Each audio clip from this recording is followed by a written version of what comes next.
TWR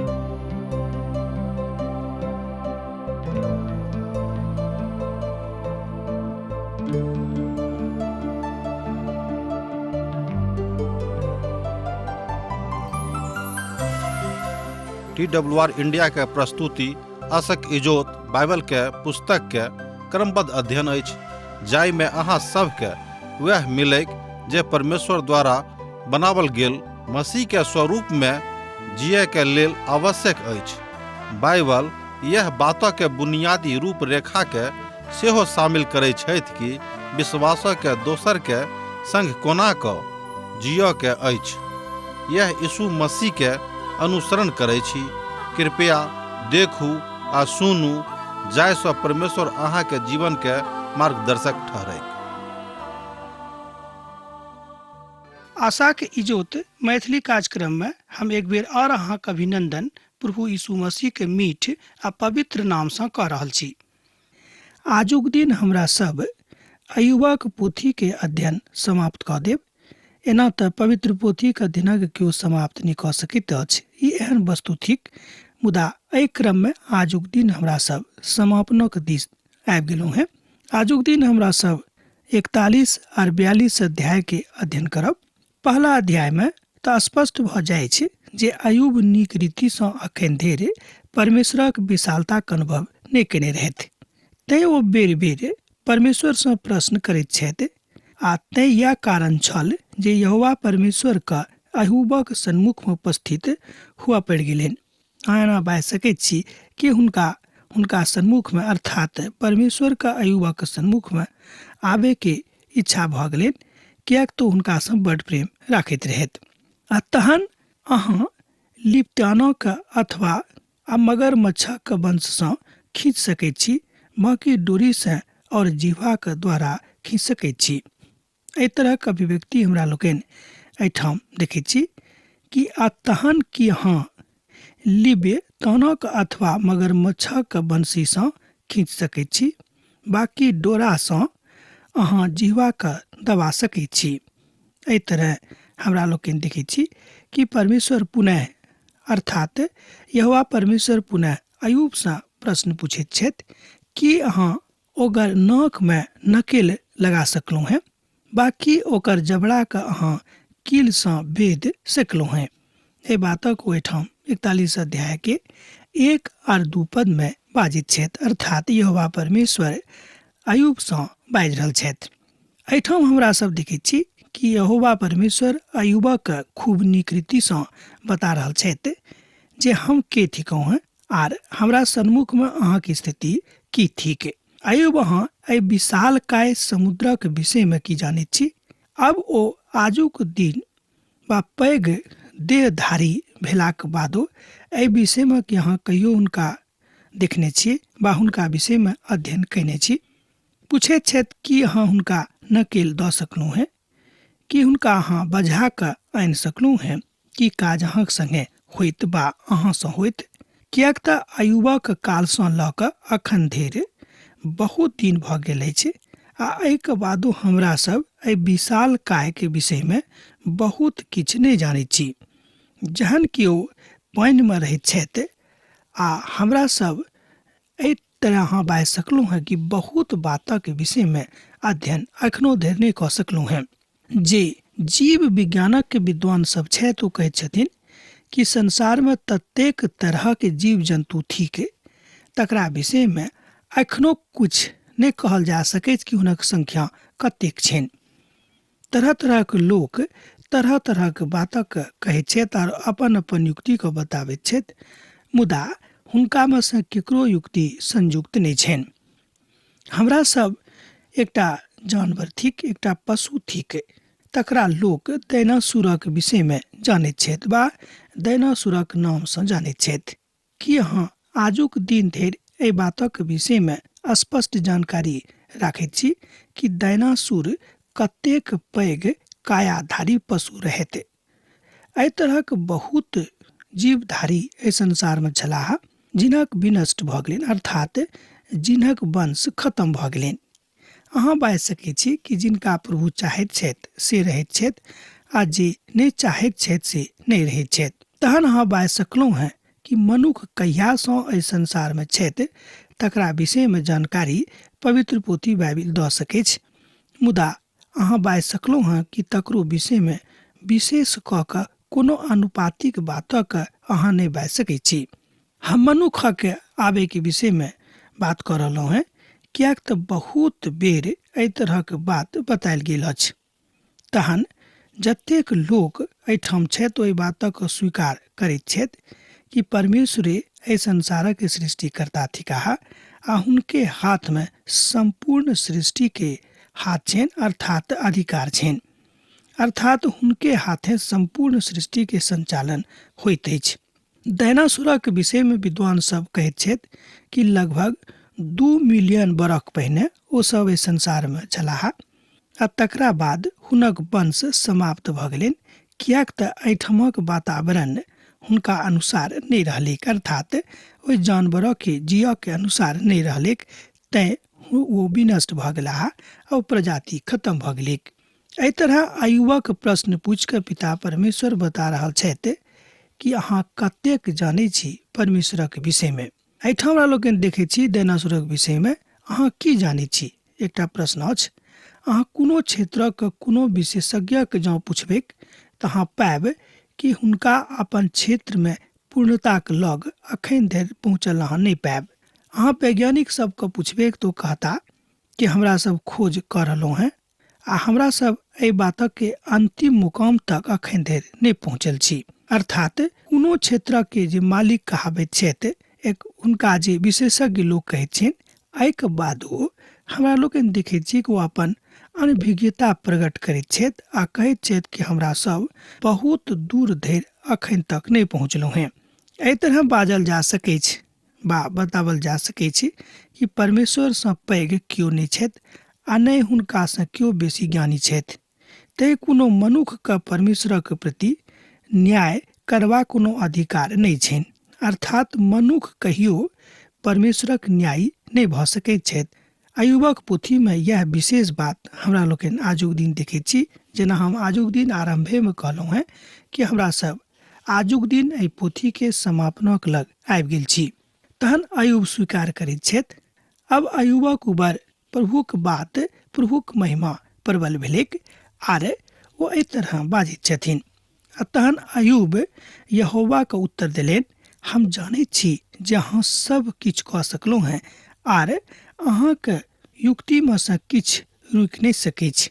एहि बातक ओ एहि अध्यायक अर्थात 42 अध्यायके 1 आर 2 पदमे बाजैत छथि कि अहाँके परमेश्वरक जकाँ अहाँ भऽ सकलहुँ हैं, कि अहाँ परमेश्वरक समतुल्य स्वयंके बना सकलहुँ हैं। अय्यूब एहि बातक सुनैत छथि, अर्थात एहि तरहक प्रश्न घुआ फिरा कऽ कयल गेल छनि। तहन अय्यूब अब एहिठाम प्रभुक लग छथि। अब हुनका एहि बातक ज्ञान भऽ गेलनि कि हम अब कतहु प्रभुके छोड़ि कऽ नहि जायब, किएक तऽ हमरा आब ज्ञान भऽ गेल कि हमर अज्ञानताके कारणे हम दुःखमे पड़ल छी। एहि तरहक बात एहिठाम पवित्र पोथीके विशिष्ट विद्वान सब बाजैत छथि। एहि कथाके उत्तर अहाँके लग होइत, मुदा प्रभु परमेश्वर कहियो मूर्खवाला काज नहि करैत छथि। अहाँके लग कोनो उत्तर नहि होइत, मुदा अहाँ ओहि बातक उत्तर सेहो नहि दऽ सकलहुँ हैं, किएक तऽ परमेश्वर ओहि सभटा बातके ज्ञान स्वयंके लग राखैत छथि, अर्थात अपना लग राखैत छथि। मान लियौ एकटा उदाहरणमे कि किनको बहुत गंभीर बीमारी कैंसर भऽ गेल छनि। डॉक्टर लग ओ गेलाह, तहन डॉक्टर परीक्षण कऽ कऽ देखलनि जे अमुक भायके बहिनके कैंसर भऽ गेल छनि। ओ कतेक दिन जीवित रहताह, कोन घड़ी हुनक मृत्यु भऽ जेतनि। जँ अहाँ ओहि परिस्थितिमे रहलाके बादो हुनकासँ पुछबनि, अर्थात चिकित्सकसँ पुछबनि जे ओहि विधाके परीक्षण करता छथि, शोधकर्ता छथि आ महान कहाबैत छथि, एहिके बादो ओ अहाँसँ बजताह, हम नहि बाजि सकलहुँ हैं किनक मृत्यु कहिया हेतैक, मुदा अभी बेसी दिन नहि जीता, ई बात उचित अछि बा ई बात सत्य अछि। तहन तऽ स्पष्ट भऽ गेल कि परमेश्वरक उपस्थितिक आगाँ केकरो किछु नहि चलैत अछि। यह बात एहिठाम पवित्र पोथीके विद्वान बाजि रहल छथि। हे परमेश्वर, अहाँ किछु करू, अहीँ सब किछु कऽ सकलहुँ हैं। एहि तरहक एकटा पुकार अय्यूबक हृदयसँ एहिठाम निकसैत अछि। कियाक तऽ हमर मित्रवर अहाँ ओहि स्थिति में नहीं छी परमेश्वर अहाँ के खवास नहीं थिकाहा, अर्थात केओ परमेश्वर का अपन खवास नहीं बना सकला। कियाक तऽ ई काज परमेश्वरक नहीं छनि आ नहीं केओ ई कऽ सकैत छथि, कियाक तऽ ओ सर्वशक्तिमान पिता छथि आर हुनका आगाँ एहि तरहक केकरो कोनो बात नहीं चलैत छनि। परमेश्वर कोनो कुल्ही के बीच में अर्थात कोनो कढ़ी के बीच बन कऽ काज नहीं कऽ सकैत छथि, कियाक तऽ ओ स्वतंत्र थिकाहा आ हुनका सँ पैघ आर केओ नहीं छथि। तैं यह बात बुझनाइ आजुक दिन अयुबक बड़ जरूरी भऽ गेल रहनि। और तकरा बाद अहाँ एहि बातक पकड़ के रखने छी बा राख सकलहुँ हैं। अहाँ के थिकहुँ हैं जे ज्ञान रहित भऽ कऽ युक्ति पर आ तकरा पर्दा डालैत छी। मुदा एक तऽ वह बाजलहुँ हैं जकरा हम नहीं बुझैत छी, अर्थात जे कथा हमरा लेल बड़ कठिन और हमरा समझ सँ बड़ बाहर अछि, जकरा हम नहीं बुझैत छी। अयुब एहिठाम तेसर पद में प्रभु से कहैत छथि, हे प्रभु अहाँक भाषा ततेक गंभीर अछि, अहाँ ततेक गंभीर शैली में हमरा सँ कथा कऽ रहलहुँ हैं, हम नहीं बुझि रहल छी। अयुब एहि बातक बाजैत छथि जे हमरा सचमुच में वह बजैक रहैक जे हमरा बजबाक चाही, मुदा हम नहीं बाजि सकैत छी, कियाक तऽ ओहि बातक ज्ञान हमरा लग नहीं अछि। अब अयुब एहि बातक स्वीकार कऽ रहल छथि कि हुनका सँ बड़ पैघ गलती भऽ गेलनि, एहि तरहक गलती हुनका नहीं करबाक चाही। अर्थात अयुब अपन गलती के स्वीकार करैत छथि। अहाँ एहिठाम अयुबक तारीफ कऽ सकलहुँ हैं, कऽ सकैत छी, कियाक तऽ ओ अपन गलती के स्वीकार कऽ रहल छथि। ओ कहैत छथिन कि हे प्रभु हमरा सँ गलती भऽ गेल, हमरा माफ करू। तहन एहिठाम अहाँ पद 4 सँ लऽ कऽ 6 में देख सकैत छी, अर्थात अध्याय भेल 42। हम निवेदन करैत छी, सुनू, हम किछु बाजब, हम अहाँ सँ प्रश्न करैत छी, अहाँ हमरा बता दिअ।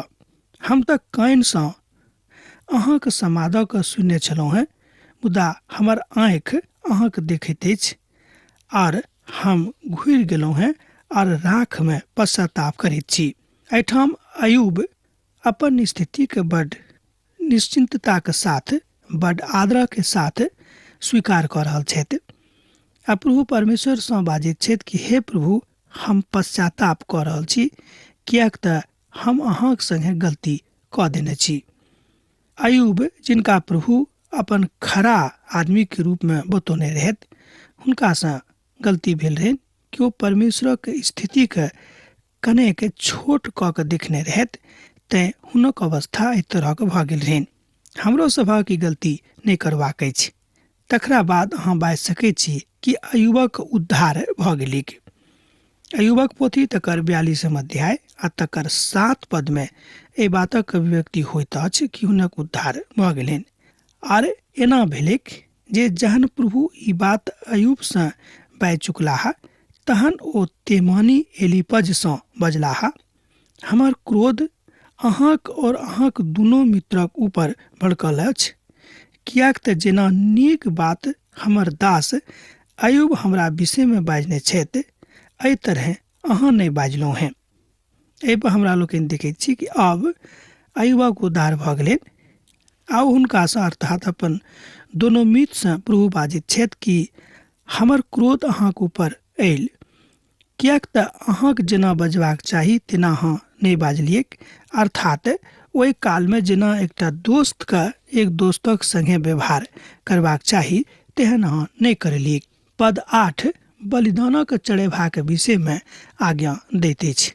कियाक तऽ हमरा लोकनि जानैत छी कि पुरना नियमक काल में बतायल गेल छलैक कि बिनु सोनीता के मनुष्य जाति के उद्धार नहीं थिक। तैं लोग तरह तरह के पशु बलि के चढ़ा कऽ अपन उद्धारक हेतु काज पुरना नियमक काल में करैत रहथि। कालांतर में जहन प्रभु यीशु मसीह के अवतरण एहि संसार में भेलैक, तहन ओ स्वयं मनुष्य जाति के पापक लेल सूली पर चढ़ा कऽ अपन प्राण दऽ देलनि, जाहिसँ संपूर्ण मनुष्य जाति उद्धार पाबेक। ई सुनि कऽ तेमानी एलीपज, सूही बिलदद और नामाती सोफर जाके प्रभु के आज्ञा के अनुसार कैलथि और प्रभु अयुबक प्रार्थना के ग्रहण कैलखिन। ए बातक अहाँ अयुबक पोथी तकर 42 अध्याय आ तकर 9 पद में देख सकलहुँ हैं। अहूँ ए पदक हमरा लोकनि मिल कऽ पढ़ब। अहूँ खोलिए हमरा संगे अयुबक पोथी तकर 42 अध्याय तकर 9 पद। ई सुनि कऽ तेमानी एलीपज सूही बिलदद और नामाती सोफर जाकर प्रभु के आज्ञा के अनुसार कैलथि और प्रभु अयुबक प्रार्थना के ग्रहण कैलथि। हमरा लोकनि देखै छी कि जे हुनक तीनों दोस्त एलीपज, बिलदद और सोफर जे हुनका पापी घोषित करबा के फेराक में छलाह कि कोनो ने कोनो तरह हम उनका पापी घोषित कऽ दियन, मुदा हुनको सभा के प्रभु के प्यार भेटलनि और कहलकिन कि अहाँ अपन दोस्तक लेल जाऊँ आ बलि चढ़ाऊँ। एहि तरह हमरा लोकनि देखै छी कि जे काज हुनका करबाक रहनि ओ काज करबाक हेतु अब तैयार भऽ गेलाह। अब अपन मित्र सँ बड़ाई ओ करऽ लगलाह, अर्थात हुनका अपन मित्रक संगे अब कोनो तरहक लड़ाई आ झगड़ा नहि रहनि आ नहि बदला लेबा के भावना हुनका मन में रहनि आ नहि अब हुनका सँ वाद विवाद करबाक हेतु तैयार छलाह। ओ अब हुनका सभक हेतु प्रार्थना करऽ जा रहल छथि। ओ अब हुनका सभक लेल बलिदान चढ़ावक हेतु जा रहल छथि। अब हमरा सभक झगड़ा करबाक नहि, मुदा शांति आ प्रेमक आवश्यकता अछि।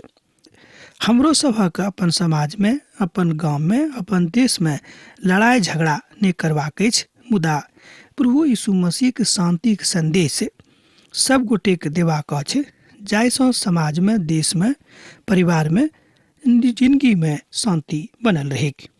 ई की नीक कथा नहीं भेल कि अहाँ बुझैत छी कि एहि पोथी से हमरा लोकनि एहि बातक नहीं सीख रहलहुँ हैं। गलतियों पोथी तकर 6 अध्याय आ तकर 1 पद में एहि बातक ऊपर बड़ स्पष्टता के साथ बखान साधु पौल देने छथि। हे भाई सब, जँ कोनो मनुख कोनो अपराध में पकड़ल जायक तऽ अहाँ जे आत्मिक ठिकाँ हैं, नम्रता के साथ एहन अपराधी के सम्हारियोक, मुदा अहाँ अपनो चौकसी करू जे कतौ अहूँ परीक्षा में नहीं पड़ि जाऊँ। एहिठाम साधु पौल बता रहल छथि कि हे भाई लोकनि, भऽ सकै छै कि अहूँ से कोनो गलती भऽ जाइ छै बा अहूँ से कोनो गलती भऽ सकै छै, तैँ अहाँ सावधान रहू। आ जे कियो आत्मिक रीति सँ कतौ खसि पड़ल छथि, कमजोर भऽ गेल छथि, हुनका बड़ विनम्रता के साथ सम्हारि कऽ राखियौ, जाहिसँ हुनका सँ अपराध नहीं हुइन। ऐसा नीक बात आर की भऽ सकै छै कि पिता परमेश्वर अहाँके एहि विषय में बता रहल छथि।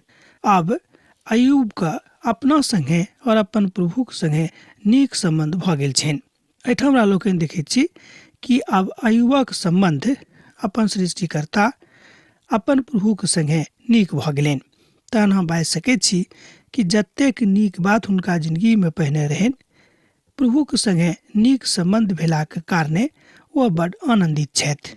अहाँ बाजि सकैत छी, अर्थात हुनक रिश्ता में जे खटास आबि गेल रहै, आब ओ खत्म भऽ गेल अछि, आब ओ मिठास में परिवर्तित भऽ गेलनि।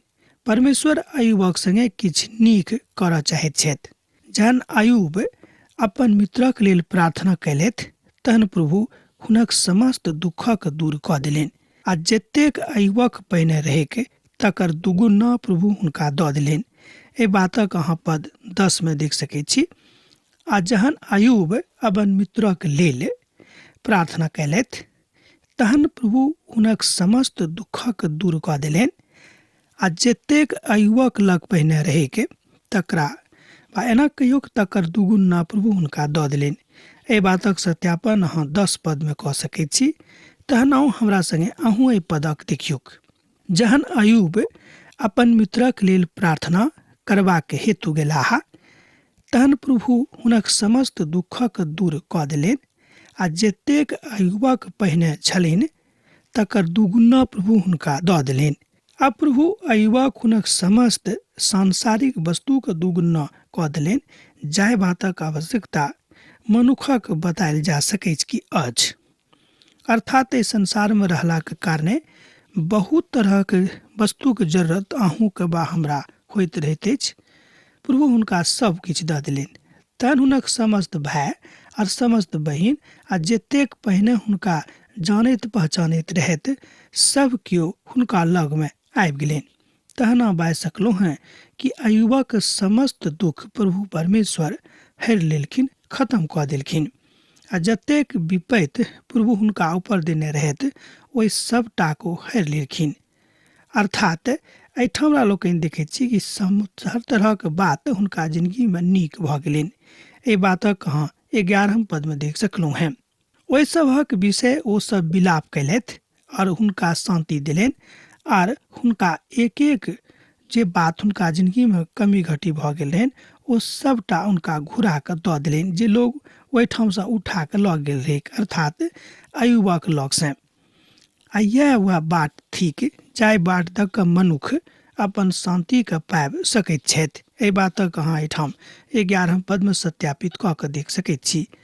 आ प्रभु अय्यूबक पहिनेसँ बहुत बेसी आशीर्वाद देलनि, आ जतेक हुनका लग पूर्व कालमे छलनि एहिसँ खूब बेसी अर्थात दुगुना हुनका सब किछु दऽ देलनि। आ प्रभु अय्यूबक पछिला दिनसँ हुनका अगला दिनमे बेसी आशीष देलनि, और हुनका 14,000 भेड़ा बकरी, 6,000 ऊँट आर 1000 जोड़ी बैल और गदहा ई हुनका दऽ देलनि। और हुनका 7 बेटा और 3 बेटी सेहो उत्पन्न भेलनि। एहि बातक अहाँ देख सकैत छी एहिठाम 13 पदमे, जँ अहाँके लग पवित्र पोथी अछि। अर्थात समस्त जानवर दुगुना भऽ गेलै, मुदा एहिठाम तऽ जे किछु बाजल जा सकैत छै ओ थिक हुनका बेटा बेटी सेहो भऽ गेलनि। जे हुनका रहनि से सब तऽ मरि गेल छलाह, मुदा पुनः हुनका बेटा बेटी भऽ गेलनि। ओ सब एखनो हिनके जकाँ छलाह, अर्थात जतेक नीक हुनक पहिनेक बेटा बेटी रहनि अहूसँ नीक ईसभ भेलाह। ओ एखनो हुनका संगे छथि, कारण कहल जा सकैत कि ओसभ परमेश्वरक संगे छथि, जाहिसँ पिता परमेश्वरक गामपर अर्थात स्वर्गमे जहन ओ जेताह तहन ओ अपनो ओहि बेटा बेटीसँ ओतऽ भेंट करता। तहन हम बाजि सकलहुँ हैं कि प्रभु परमेश्वर हुनका बेटो बेटीमे दुगुना कऽ देलनि। मृत्युक बाद हमरा सब अपन प्रियजनके नहि गमा सकैत छी, कियाक तऽ धरती पर तऽ हुनका गमा सकलहुँ हैं, मुदा जहन ओतऽ जायब तऽ हमरा सब हुनकोसँ दर्शन करब, हुनकोसँ भेंट करब। एहि बातक अहाँ 14 और 15 पदमे एहिठाम देख सकैत छी। हमरा सब अब एहि पोथीके अध्ययनक समापनमे पहुँच गेल छी। तकरा बाद हमरा सब 16 और 17 पदमे देखैत छी कि तकरा बाद अय्यूब 140 बरख धरि जीवित रहलाह और 4 पीढ़ी धरि अपन वंशके देख सकलाह। निदान अय्यूब अपवृद्ध भऽ कऽ वृद्धावस्थामे आबि कऽ एहि संसारसँ दीर्घायु भऽ कऽ विदा भेलाह। एहि बातक अहाँ 16 और 17 पदमे देखैत छी। हमरा सब एहिठाम बाजि सकलहुँ हैं कि परमेश्वर हुनका संगे छथि वा छलाह।